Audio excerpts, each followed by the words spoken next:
I still remember the sting of my sister's laughter as she cruelly mocked my claim about my husband's work. Rachel had always been the skeptical one in our family, but this time her disbelief cut deeper than ever before. NASA? Really, Emma? You expect us to believe that David works at NASA?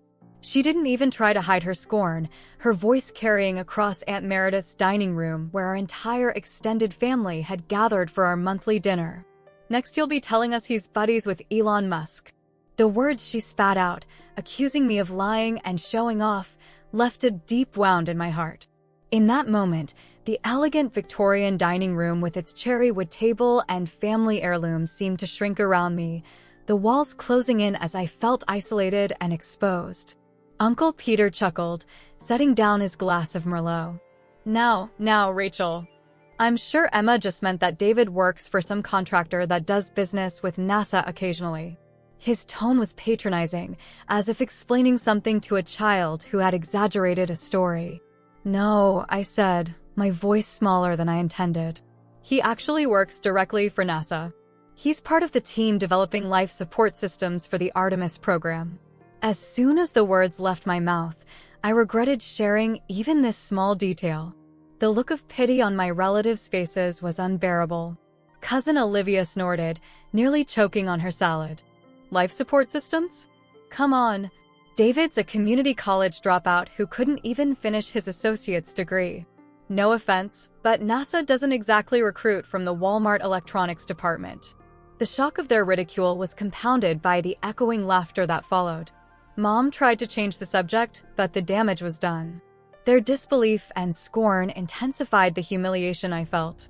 I watched as their eyes darted from me to the empty chair where David should have been sitting. He was working late. Again, their faces contorting with a mix of pity and disdain. He's always working late, isn't he? Rachel made air quotes with her fingers. Convenient excuse to skip family dinners. Heat rose to my cheeks as I gripped my napkin under the table, twisting it until my knuckles turned white. They had no idea about the sacrifices we'd made over the last 8 years. The night classes David took while working full-time. The certification programs, the internships, the relocation to Houston that had separated me from this very family for 3 years. It's true, I said, my voice barely above a whisper. But no one was listening anymore. Aunt Meredith was already asking about Olivia's new job at the bank, and Uncle Peter was pouring more wine, the conversation having moved on as if my humiliation was just a momentary amusement. I retreated into silence, picking at the roast chicken on my plate without tasting it. My mind raced with memories of our tiny apartment in Houston, of David coming home exhausted at midnight, his eyes bright despite his fatigue as he told me about breakthroughs I barely understood. I remembered the security clearance process, the NDAs I'd signed, the secret I had guarded so carefully all this time. The chatter around me faded to background noise as I thought about the modest life we'd chosen. We could have flaunted his achievements, the patents, the commendations, but David had always been humble to a fault. The work speaks for itself, he would say with that gentle smile that had made me fall in love with him at the county fair 12 years ago. Later, as I helped Mom and Aunt Meredith clear the dishes, Rachel cornered me by the sink. Look, I'm sorry if I embarrassed you, she said, though her tone suggested otherwise.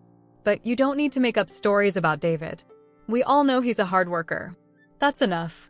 I stared at my sister, my older sister who had always been the successful, one with her marketing degree and her perfect house in the suburbs of Philadelphia, and something inside me snapped. He'll be at next month's dinner, I said quietly, loading plates into the dishwasher with more force than necessary. You can ask him yourself then. Rachel rolled her eyes, patting my shoulder condescendingly. Sure, Emma.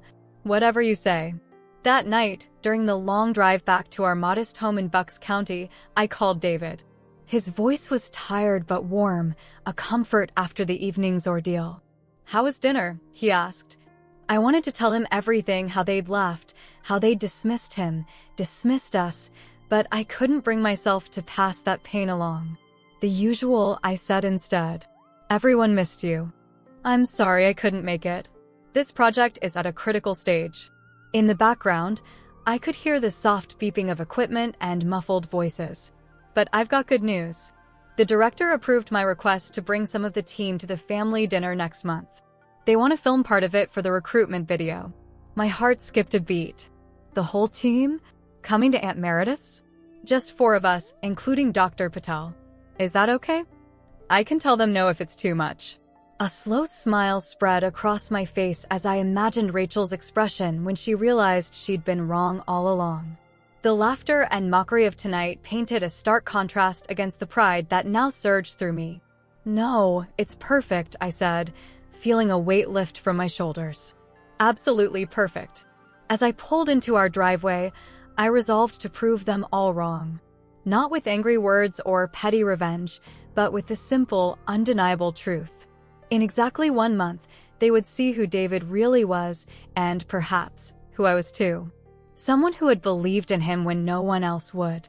For now, though, I would keep our secret safe for just a little longer, nursing the hurt while holding on to hope for vindication. The weeks following that disastrous family dinner crawled by.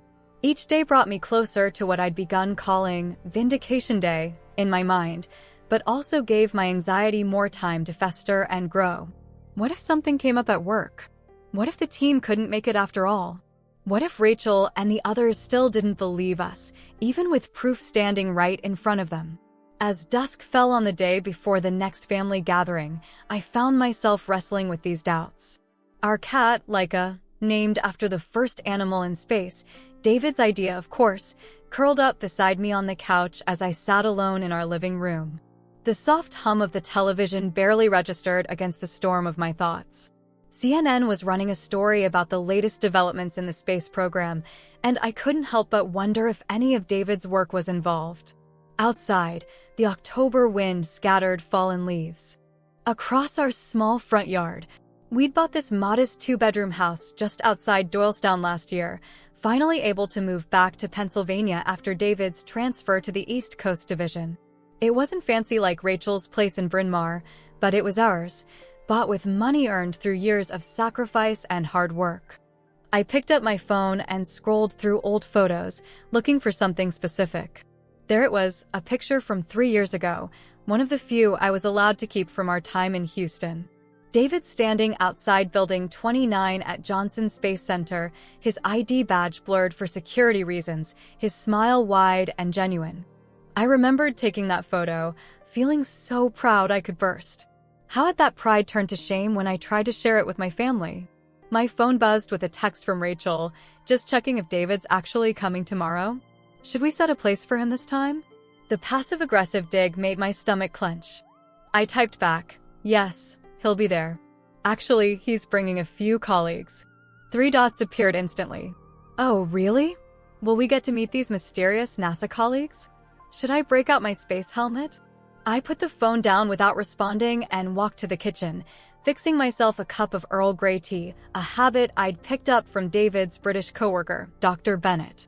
Steam rose from the mug as I added a splash of milk, the familiar ritual calming me slightly. Back on the couch, I opened my laptop and pulled up an old email from when David had first been offered the position at NASA. I'd saved it all these years, a digital testament to the moment our lives changed. The formal language and NASA letterhead made it indisputably real. Would it be petty to print this out and bring it tomorrow? Probably. The grandfather clock in the hallway, an heirloom from David's grandmother, chimed 9 times. David had texted earlier saying he'd be home around 10. The Artemis project was approaching a major milestone, and the entire team was putting in extra hours. I spent the evening going over every detail of his career in my mind, the community college classes that led to a transfer to Penn State, the engineering degree he completed while working night shifts at a manufacturing plant, the internship that turned into a contractor position, and finally, the coveted direct hire at NASA. I remembered the late nights, the relentless dedication, the breakthroughs that defined his work. The sound of a car pulling into the driveway broke through my thoughts. Headlights swept across the living room wall as David parked his modest Honda Civic. A moment later, the front door opened. "Hey," he said, looking tired but pleased as he set down his messenger bag. The NASA insignia was embroidered on his jacket, subtle, professional, but unmistakable. "Sorry I'm late."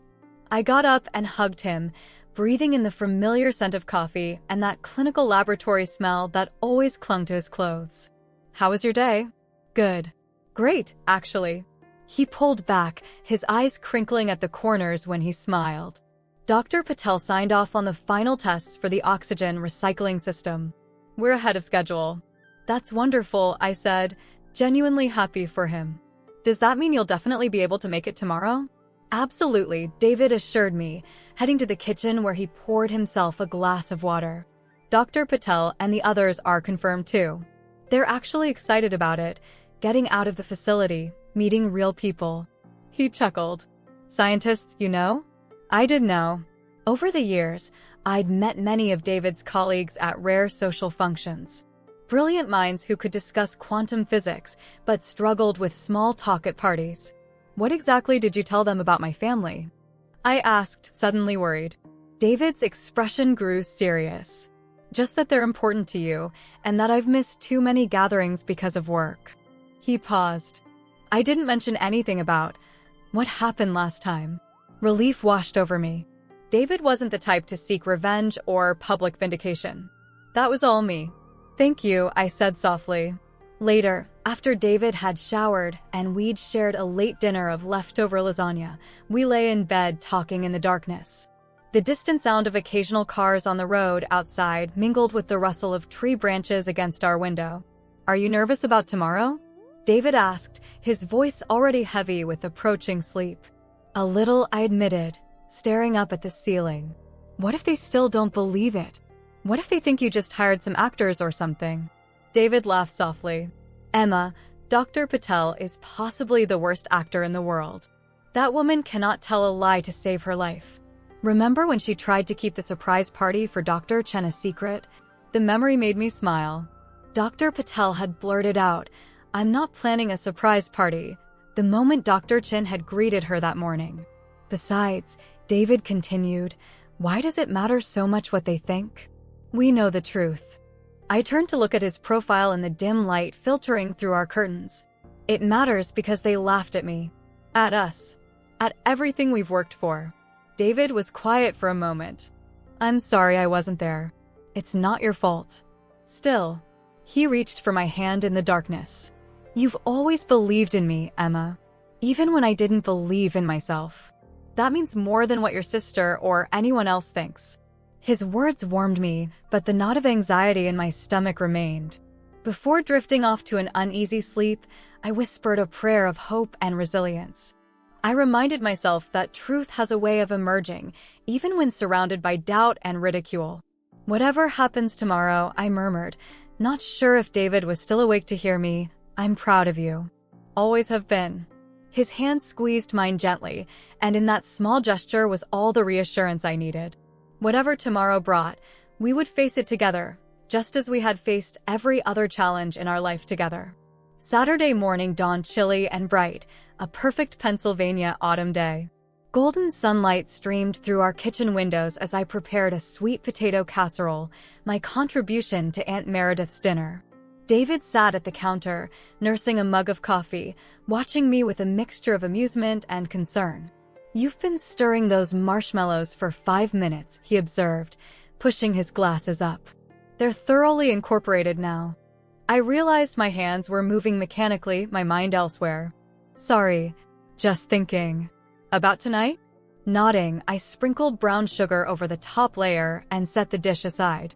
"What time are Dr. Patel and the others meeting us?" "There? 6:30. They're carpooling from the facility." David checked his watch, a simple Timex, nothing flashy despite his salary. Another thing my family had never understood about us, our choice to live modestly, to save rather than show off. By 5 o'clock, we were on the road to Chestnut Hill, where Aunt Meredith's Victorian home stood proudly on a tree-lined street.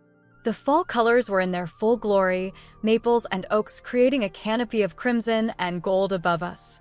I'd always loved this drive, but today my hands gripped the steering wheel too tightly, my shoulders a knot of tension. "You know, we don't have to do this," David said quietly, placing his hand on my knee. "We could call and say I got pulled into an emergency at work." The temptation was strong, but I shook my head. "No, I'm tired of the jokes, the condescension. I know it shouldn't matter what they think, but family is complicated, he finished for me. I get it. We arrived first, as was our habit. Aunt Meredith greeted us at the door, her silver hair perfectly coiffed, a string of pearls around her neck. She'd been hosting these monthly family dinners for as long as I could remember. Emma, darling. And David. What a lovely surprise. She embraced me, then David, the scent of her Chanel No. 5 perfume enveloping us momentarily. It's been ages. Work's been busy, David said apologetically, helping me carry the casserole to the kitchen. But things are calming down now. The house buzzed with anticipation as more relatives arrived. Uncle Peter and his new wife Constance, my cousins Olivia and Tyler with their spouses, and finally, Rachel and her husband James, their 2 children in tow. I greeted each guest with a mix of nervous excitement and resolute determination, trying to ignore the surprised looks when they noticed David. He actually showed up, Rachel whispered to Olivia, not quite quietly enough as they hung their coats in the foyer. Miracles do happen. I bit my tongue and busied myself helping Aunt Meredith in the kitchen. The dining room had been meticulously prepared, the table extended to its full length and covered with Aunt Meredith's best linen tablecloth, the one with hand-embroidered autumn leaves around the border. China plates and crystal glasses gleamed under the light of the antique chandelier.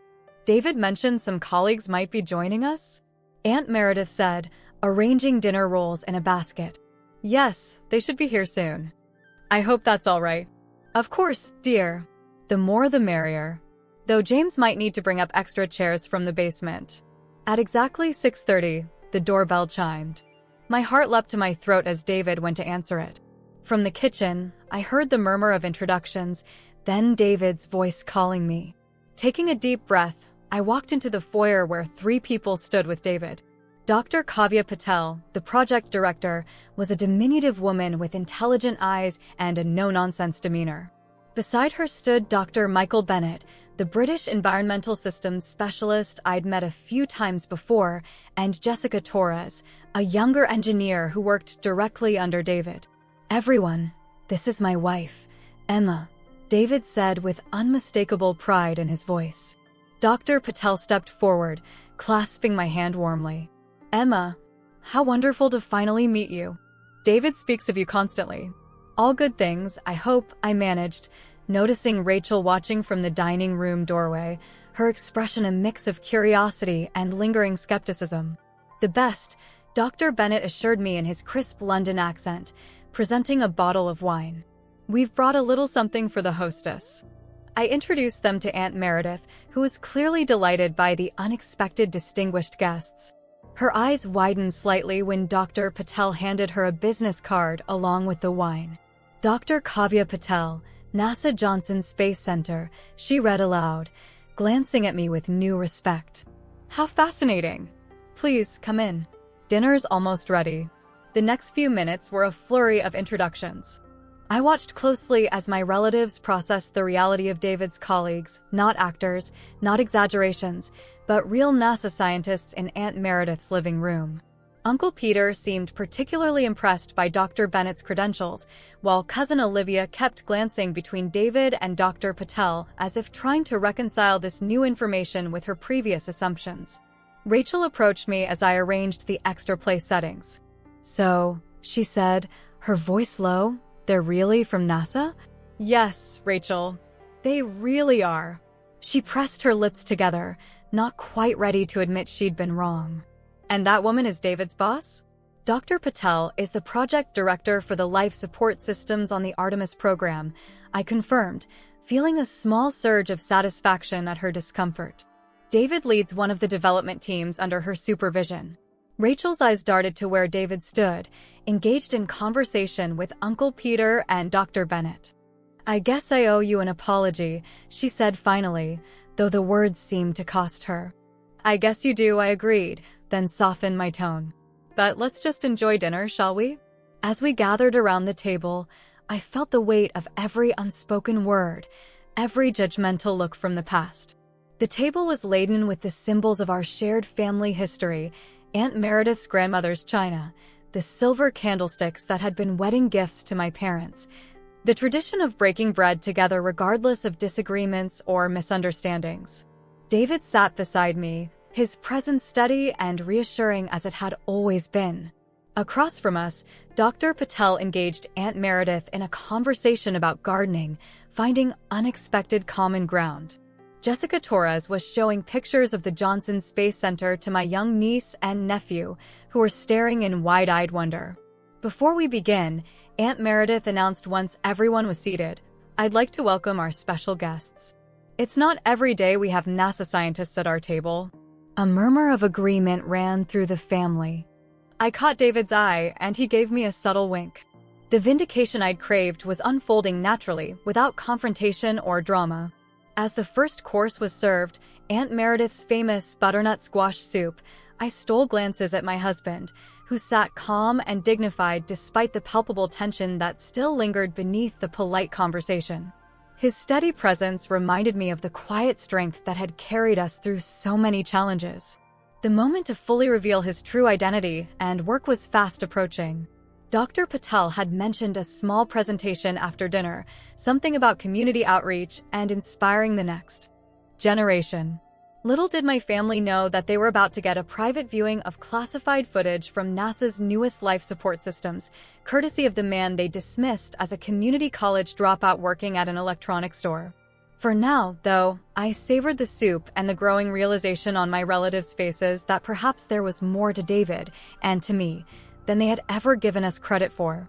Dinner progressed through Aunt Meredith's signature pot roast and into dessert, apple pie with homemade vanilla ice cream that Uncle Peter churned every autumn. Conversation flowed more easily as the wine bottles emptied, but I noticed my relatives still directing most of their questions to Dr. Patel and Dr. Bennett rather than to David. Old perceptions die hard, I supposed. When the dessert plates were cleared, Dr. Patel caught David's eye and gave a subtle nod. My pulse quickened as David stood, clearing his throat gently. "If everyone's finished with dessert," he said, his voice carrying that quiet confidence I'd always loved, "my colleagues and I would like to share something with you all. Aunt Meredith, would it be all right to use the living room? We need to set up a small projection." Aunt Meredith was clearly intrigued. "Of course, dear. Peter, would you help move some chairs?" As the family migrated to the living room, Jessica Torres discreetly set up a portable projector while Dr. Bennett connected a secure laptop. I overheard Rachel whispering to James, "What is this? A timeshare presentation?" But her usual sarcasm lacked conviction. When everyone was settled, David stood before the blank wall where the projection would appear. A hush fell over the room like a thick, almost tangible fog. In the soft lamplight with his colleagues beside him, he suddenly looked different to me, not just my husband, but the accomplished scientist he had become. "First, I want to thank you all for welcoming my colleagues tonight," he began, his voice firm yet gentle. "Family means everything to Emma and me, which is why I've wanted to share this with you for a long time." He glanced at me, and I gave him an encouraging smile. "Many of you know I started at Bucks County Community College after high school," he continued. "What you might not know is that I transferred to Penn State to complete my engineering degree, working night shifts to pay tuition." Uncle Peter shifted in his seat, an unreadable expression on his face. I remembered his dismissive comments about community colleges at past family gatherings. After graduation, I was fortunate enough to secure an internship with a NASA contractor, David went on. That led to a full-time position, and eventually, I was hired directly by NASA to work on the Artemis program. Dr. Patel stepped forward. "What David is too modest to tell you is that he was personally recommended by the director of Johnson Space Center after his innovative work on oxygen recycling systems for long-duration spaceflight. His designs are currently being incorporated into the systems that will take humans back to the moon and eventually to Mars." A murmur rippled through the room. Cousin Tyler, who had once mockingly called David the TV repair guy, was now leaning forward, engrossed. "With your permission," Dr. Patel continued, "we'd like to show you some footage that hasn't been released to the public yet. This is part of our community outreach initiative, particularly aimed at inspiring young people." She smiled at Rachel's children, who were wide-eyed with excitement, to consider careers in STEM fields. Dr. Bennett dimmed the lights and Jessica activated the projector. The NASA logo appeared on Aunt Meredith's cream-colored wall, followed by footage of the Johnson Space Center labs. And there was David, in a clean room suit, working on what looked like a complex array of tubes and filters. "This is the Environmental Control and Life Support System Testing Facility," David's voice narrated over the footage. "What we're developing here will recycle oxygen, purify water, and maintain habitable conditions for astronauts during long-duration missions." The footage continued, showing various tests and simulations. David appeared frequently, directing tests, analyzing data, and at one point, explaining a technical concept to a group that included, I recognized with a start, the NASA administrator himself. "Much of this work remains classified," Dr. Patel explained as the video played, "but the basic concepts will eventually become public as the Artemis missions progress." David's team has overcome numerous engineering challenges that previous systems couldn't address. I watched my family's faces as they absorbed this information. The transformation was remarkable, from skepticism to amazement, from dismissal to respect. Rachel's expression in particular had shifted dramatically, her usual sardonic smile replaced by genuine awe. Dr. Patel continued, "The nature of our work often requires unusual hours and strict confidentiality, which is why David hasn't been able to discuss many details or attend as many family functions as he might have liked." "The security clearance process alone took nearly a year," David added. "Even Emma had to undergo background checks as my spouse." I nodded, remembering the lengthy interviews and paperwork. Several relatives glanced at me with new understanding. The video shifted to show a prototype habitat module. "This is where David's contributions have been most significant," Dr. Bennett explained in his crisp accent. "The oxygen recycling system he designed is 40% more efficient than previous models, with redundancy protocols that dramatically improve safety margins." In layman's terms, Jessica added, noticing some confused expressions, "It means astronauts can survive longer with fewer resources and greater safety. It's a game-changer for deep space missions." As the video concluded with footage of recent Artemis program tests, I saw Olivia discreetly wipe away a tear. Uncle Peter was shaking his head slowly, but not in disbelief, in amazement.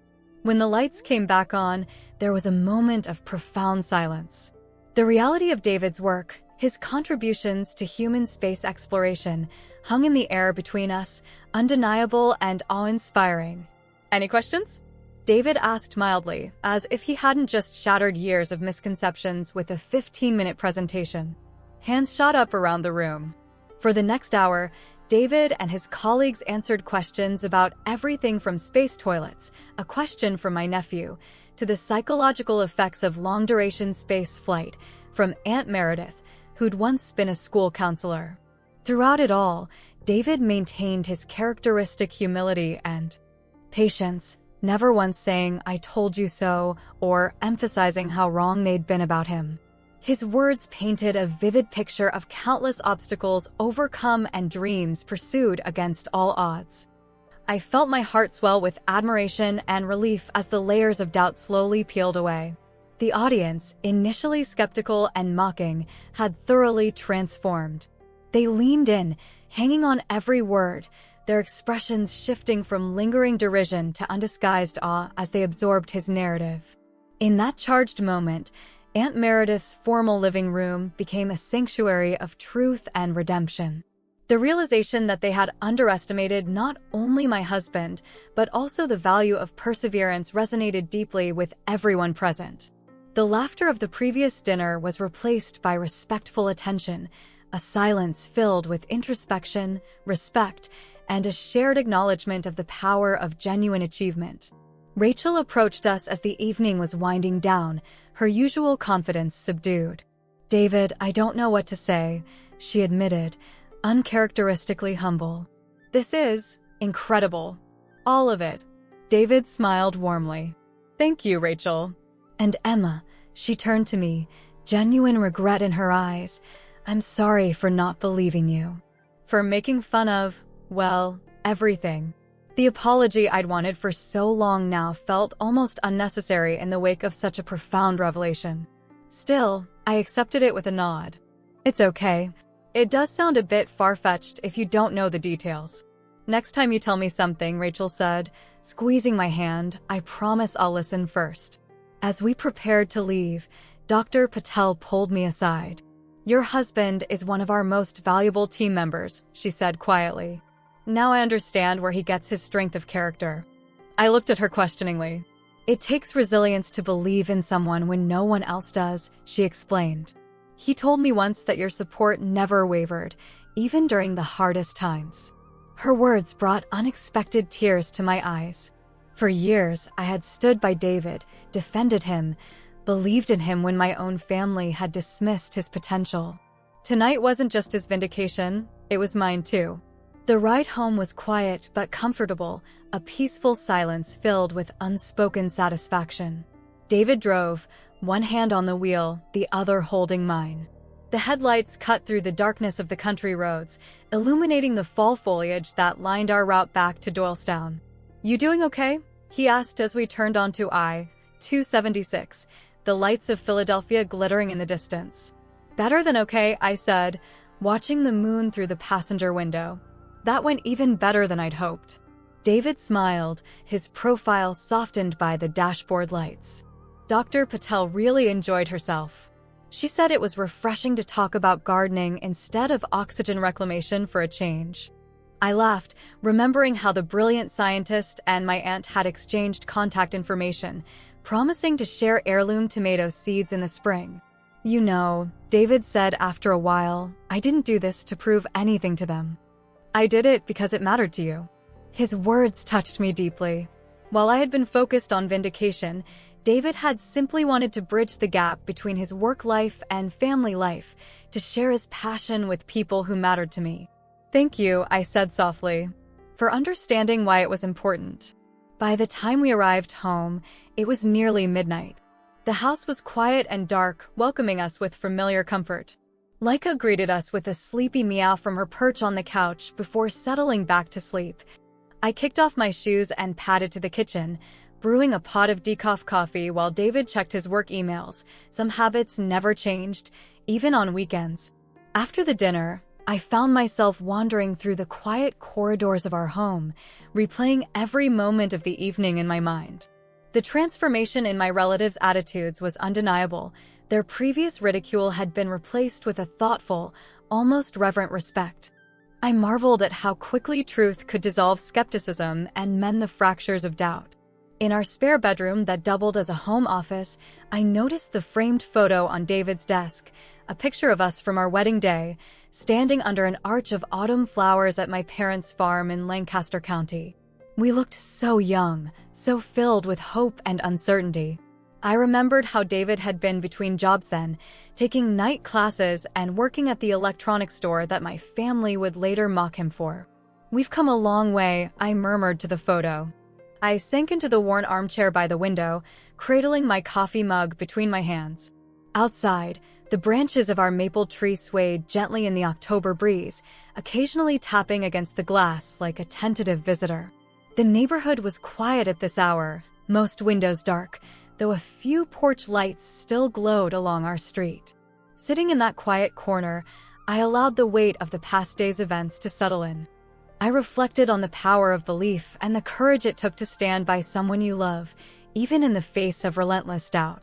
The night air was cool and refreshing, as if nature itself was offering solace to my weary spirit. In that reflective solitude, I felt a deep sense of gratitude for the clarity that had finally emerged. David found me there some time later, my coffee gone cold. He brought a blanket and draped it around my shoulders. "Penny for your thoughts?" he asked, perching on the arm of the chair. "I'm thinking about time," I said. "About all the years you spent working toward this, all the sacrifices we made that my family never saw or understood." David nodded, understanding in his eyes. "Does it bother you? That they didn't believe until they saw the NASA logo and the fancy presentation?" I considered this. Yes and no. It bothers me that they couldn't just take my word for it. That they assumed I was exaggerating or lying. I paused, searching for the right words. But I'm also trying to see it from their perspective. Your career path wasn't exactly traditional. That's putting it mildly, David chuckled. Community college dropout to NASA engineer isn't the usual trajectory. You never dropped out, though, I corrected him, remembering how he'd completed his associate's degree while working full-time, a fact my family had consistently misrepresented. You just took a non-linear path. We sat in companionable silence for a while, listening to the occasional car passing on our street. In the distance, a train whistle sounded, the Amtrak line that connected our small town to Philadelphia and beyond. I've been thinking about Rachel, I admitted. Finally, what about her? She actually apologized. I can't remember the last time she admitted she was wrong about anything. David smiled. People can surprise you. Speaking of surprises, I said, Dr. Patel mentioned something about a conference next spring? In Florida? Cape Canaveral, yes. She wants me to present our findings. He hesitated. Actually, there's something I've been meaning to ask you about that. I looked up at him, curious. The presentation is during spring break. I was thinking maybe we could make a trip of it. Rent a place on the beach for a week after the conference. His eyes held a question. And I thought maybe we could invite your family. All of them. As a way to. I don't know, start fresh. The suggestion took me by surprise. After years of feeling judged and dismissed by my family, David was proposing not just forgiveness, but a genuine effort to strengthen those relationships. You'd really want that? After everything? He shrugged. They're your family, Emma. And family is complicated, like we said. But tonight showed me they do care about you. About us. They just needed to understand. I recognized that every hurtful laugh, every dismissive gesture from the past had been part of a larger journey toward understanding. Acceptance did not come immediately, but it was a slow, deliberate process that began with acknowledging the truth and embracing the unseen struggles behind every achievement. With each thoughtful reflection, I found myself more at peace, more aligned with the reality of my husband's incredible life. I'll think about it, I promised, not quite ready to fully embrace the idea, but touched by his generosity of spirit. Later that night, as we prepared for bed, my phone pinged with a text message from Aunt Meredith. Emma dear, what a wonderful evening. Your David is truly remarkable, and I'm sorry we didn't appreciate him sooner. Would you two be able to join me for lunch next Saturday? Just the three of us? There's something I'd like to discuss. I showed the message to David, who raised an eyebrow curiously. What do you think she wants to discuss? No idea, I said, typing a quick affirmative response. But whatever it is, it feels like a new beginning. As I drifted toward sleep that night, my mind kept returning to the image of my family gathered around Aunt Meredith's living room, their faces illuminated by the projection of David's work, the years of misconceptions falling away. There was something profoundly moving about witnessing that transformation, seeing people you love finally recognize the truth you've known all along. The moonlight filtered through our bedroom curtains, casting soft patterns on the ceiling. Beside me, David's breathing had already deepened into sleep, his arm draped protectively across my waist. I thought about the long road that had brought us here, the difficult years in Houston, the late nights of study, the financial uncertainties, the delayed dreams of homeownership and family. Through it all, we had believed in each other when no one else did. And now, finally, others could see what I had always known, that sometimes the most extraordinary achievements grow from the most ordinary beginnings, nurtured by nothing more magical than perseverance and love. With that comforting thought, I closed my eyes and joined my husband in sleep, feeling more certain than ever that the future, whatever it might hold, was something we would face together, just as we always had. Spring came to Pennsylvania earlier than usual that year. By mid-March, the dogwoods in our front yard had already burst into bloom, their white petals catching the morning light as I sipped coffee on our porch swing. 6 months had passed since that transformative family dinner, and so much had changed. Aunt Meredith's "something to discuss" had turned out to be a proposal. Her late husband, Uncle James, had established a small scholarship fund for local students pursuing STEM education. After meeting David and his colleagues, she wanted to redirect the focus specifically toward non-traditional students, those taking nonlinear paths, as I had called it. The David Sullivan Perseverance Scholarship she had announced over lunch at her favorite bistro in Chestnut Hill. For students who demonstrate exceptional determination in overcoming obstacles to pursue careers in science and engineering. David had been speechless, his usual eloquence deserting him. I'd squeezed his hand under the table, feeling a swell of pride so intense it brought tears to my eyes. "It's perfect," I'd told Aunt Meredith, who beamed with satisfaction. Now, as spring unfurled around us, we were preparing for the first scholarship award ceremony, which would coincide with David's presentation at Cape Canaveral next month. The entire family had RSVP'd for the Florida trip, including Rachel and her kids, who were especially excited about visiting Kennedy Space Center. The days that followed that fateful dinner had been a gentle unfolding of reconciliation and new understanding.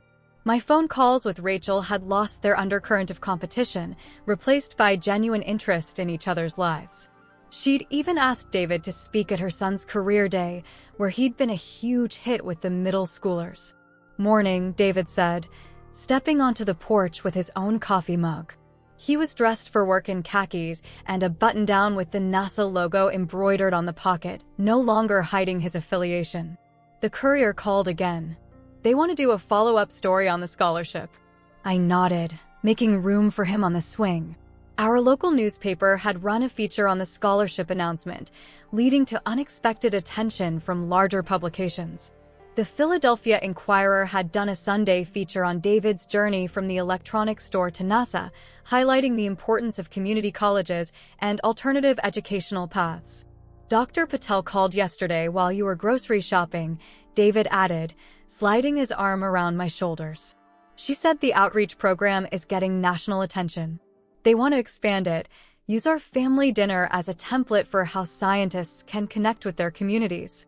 I laughed at the thought. "So NASA wants to start sending rocket scientists to more family dinners across America?" "Something like that," he grinned. "Humanizing the space program, they're calling it." In the days that followed that pivotal family dinner, our family slowly began to mend the cracks that had once divided us. David's revelation not only restored my faith in the power of truth, but also ignited conversations about resilience, integrity, and the courage to pursue one's passion. I found that even the deepest wounds could give way to healing when nurtured with understanding. The previous weekend, we'd hosted a small gathering at our home, the first time we'd invited the whole family to our modest Doylestown house. I'd been nervous about it, remembering Rachel's dismissive comments about our starter home in the past. But those concerns had proven unfounded. Everyone had seemed genuinely happy to be there, admiring our vegetable garden and the renovations David had done to the kitchen. Uncle Peter had pulled me aside during that visit, his expression unusually solemn. "I owe you both an apology," he'd said, watching as David showed the children how to launch water rockets in the backyard. "I made assumptions based on superficial things, where he went to school, what job he held at the time. I was wrong, and I'm sorry." His apology had meant more than I expected. Uncle Peter had always been somewhat of a patriarch in our family, his opinions carrying significant weight. "We all make judgments sometimes," I'd replied, forgiving him more easily than I would have thought possible 6 months ago. Now, as David and I sat on our porch swing watching the neighborhood come to life around us, I reflected on how dramatically our family dynamics had shifted. I became more vocal about our shared journey, proudly recounting the challenges we had overcome and the victories that were often hidden from public view. Each retelling was infused with a renewed sense of purpose, a desire to honor the hard work that had once been mocked. With every conversation, I saw old prejudices dissolve and new bridges of empathy being built among our relatives. "What are you thinking about?" David asked, noticing my contemplative silence. "How different things are now. How one evening changed everything." He nodded, understanding as always. "Not just the evening itself. It was your persistence, your unwillingness to let them keep believing something untrue about us." "About you," I corrected. "About us," he insisted gently. "Your belief in me was just as much a part of the story as anything I accomplished professionally." The morning sunlight filtered through the dogwood branches, casting dappled patterns across our small front yard. A blue jay landed on our mailbox, its bright color vivid against the white paint. "Oh, I almost forgot," David said, reaching into his pocket. "This came yesterday." He handed me an envelope with NASA letterhead. Inside was an official invitation to a ceremony at Johnson Space Center, where David's team would be receiving recognition for their innovations in life support systems. "They specifically requested that you attend," he added with a smile. "Apparently, Dr. Patel told the director about your role in supporting the nonlinear career path that led to our breakthrough." I laughed, touched by the gesture. "My role mostly involved believing in you and making a lot of late-night coffee." "Don't underestimate the power of belief," David said, suddenly serious. "There were times I would have given up if not for you." His words reminded me of all the late nights, the financial struggles, the moments of doubt we'd weathered together. Standing on the threshold of this new chapter, I embraced the transformative power of truth and perseverance. I learned that genuine success often comes shrouded in struggle and sacrifice, and that the journey to acceptance is paved with the courage to remain steadfast in one's beliefs. Inside the house, the phone rang. David slipped back inside to answer it while I remained on the porch, enjoying the spring morning. A few minutes later, he returned with an expression I couldn't quite read. "That was Rachel," he said, sitting back down beside me. "She had an interesting proposition." I raised an eyebrow questioningly. "She's been thinking about going back to school. She wants to finish that environmental science degree she started before the kids were born." He paused, watching my reaction. "She asked if I'd help her navigate the application process, maybe talk to some contacts at Penn State about their adult education program." The irony wasn't lost on me. My sister, who had once mocked David's educational path, was now seeking his guidance for her own. But rather than feeling vindicated, I felt genuinely happy for her. "That's wonderful," I said sincerely. "She'd make an amazing environmental scientist." David nodded. "That's what I told her. I'm meeting her for coffee next week to look over program options." As we sat together on that porch swing, planning our Florida trip and discussing Rachel's potential return to school, I felt a profound sense of closure and new beginning. The family that had once dismissed us was now embracing not just David's achievements, but the values that had gotten him there: persistence, hard work, and the courage to follow a non-traditional path. Later that morning, as I worked in our vegetable garden while David prepared for a video conference with his team, I received a text message from Aunt Meredith, just finalized the details for the scholarship ceremony. The president of Bucks County Community College will be speaking, along with David. "So proud of what you two have accomplished. You've changed more than you know." I looked at the message for a long moment, soil still under my fingernails from planting tomato seedlings. How far we had come from that painful dinner where laughter and mockery had cut so deep. As I look back on that fateful family gathering, I see not just a moment of personal vindication, but the beginning of a legacy defined by integrity, perseverance, and love. The scholarship bearing David's name would help other students follow their dreams, regardless of their starting point or the obstacles in their path. Our story, once a source of shame and doubt, had become an inspiration. And Rachel, my sister who had once been my harshest critic, was now following in David's footsteps, showing our family that it's never too late to pursue your passion or change your path. That evening, as David and I walked through our neighborhood in the gentle spring twilight, hands intertwined and cherry blossoms floating around us like pink snow, I felt a deep contentment that went beyond vindication. The truth had not only set us free from misconceptions, but had rippled outward, touching lives beyond our own. Dr. Bennett asked about the Florida trip David mentioned as we rounded the corner toward home. He's extending his stay to do some scuba diving in the Keys. Invited us to join if we're interested. I smiled, imagining the unlikely friendship that had formed between my husband and the British scientist. "I'd like that. Maybe Rachel and the kids would enjoy it too." David squeezed my hand. Family vacation with rocket scientists. Who would have thought? Not me, certainly. Not during those painful years of doubt and dismissal. But life, I was learning, had a way of surprising you. Sometimes the very people who had hurt you the most could become your strongest supporters. Sometimes the path that seemed most unlikely led to the most meaningful destination. And sometimes, all it took was the courage to stand up and say, "This is who we are. This is our truth. Believe it or not, but this is our story."